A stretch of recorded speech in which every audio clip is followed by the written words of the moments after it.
এবং আসলে আমি নিজেও খুব বিস্মিত হয়েছি ঘটনাটি শুনে। যেটা আমার নিজের গ্রাম টাইপালং এলাকায় একজন মহিলা মৃত্যুবরণ করেছে এবং সেটাকে খুন হয়েছে বলে দাবি করা হচ্ছে। যদিও আমার নিজ বাড়ি হচ্ছে টাইপালং এলাকায়, রাজাপালং ইউনিয়ন 7 নম্বর ওয়ার্ডে। আমি বসবাস করি খেয়ার সদরে, মালভিটাপাড়া এলাকায় আমার বসবাস। এখন আমি হঠাৎ করে এই সামাজিক যোগাযোগ মাধ্যমে বিভিন্ন নিউজ পোর্টালের মাধ্যমে জানতে পারলাম সেখানে খুনের ঘটনায় আমার নাম বলা হচ্ছে ভুক্তভোগীর পক্ষ থেকে।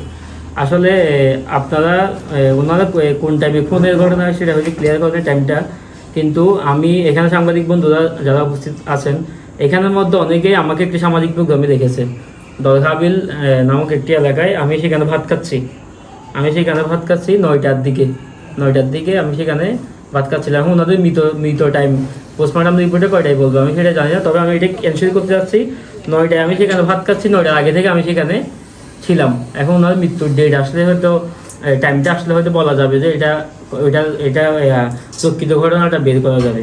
আচ্ছা, এখন আমি সামাজিক যোগাযোগ আমার প্রথম স্টেটমেন্ট হচ্ছে আমি ঘটনাস্থলে ছিলাম না।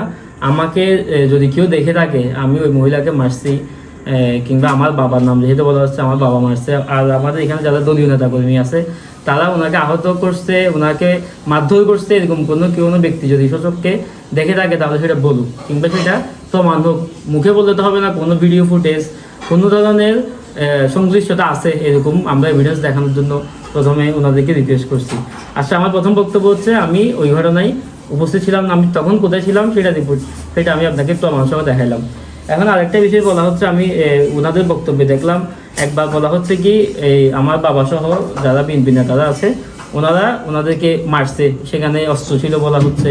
এখন যদি মেরে থাকে ওনার জখমের দাগগুলা কোথায় সেটা আমরা একটু জানতে চাচ্ছি, মানে ওনাকে কোন জায়গায় জখম করা হয়েছে সেটাও একটু দেখানো হোক।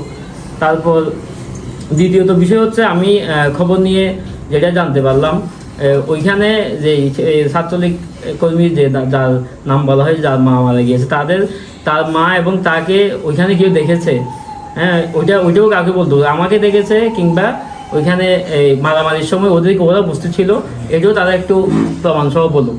এবং সব চাইতে যেটা বড় কথা সেটা হলো আমি দীর্ঘদিন ধরে সামাজিক কার্যক্রমের সাথে যুক্ত, আমি দীর্ঘদিন ধরে রাজনৈতিক কার্যক্রমের সাথে যুক্ত। আমি কেমন, আমার চলাফেরা কেমন, আমি এরকম কাজে জড়িত থাকতে পারি কি না, হ্যাঁ সেটাও আমি যারা এখানে দর্শকবৃন্দ যারা দেখবেন ওনাদের কাছে প্রশ্ন রাখছি যে আমার যে রাজনৈতিক কার্যক্রম, আমার যে চলাফেরা, আমার যে নীতি, ওইটার মধ্যে এই ধরনের জঘন্য কোনো কাজ মানে আমার দ্বারা সম্ভব কিনা। এবং যে SM ইমরান কিংবা রহমান যে ছেলেটার কথা বলা হচ্ছে, ওই ছেলেটা ব্যক্তিগতভাবে আমার এলাকার ছেলে, আমার কাছে অনেকবার আসছে, আমি তাকে অনেকবার নিজে হেল্প করেছি বিভিন্ন বিষয়ে।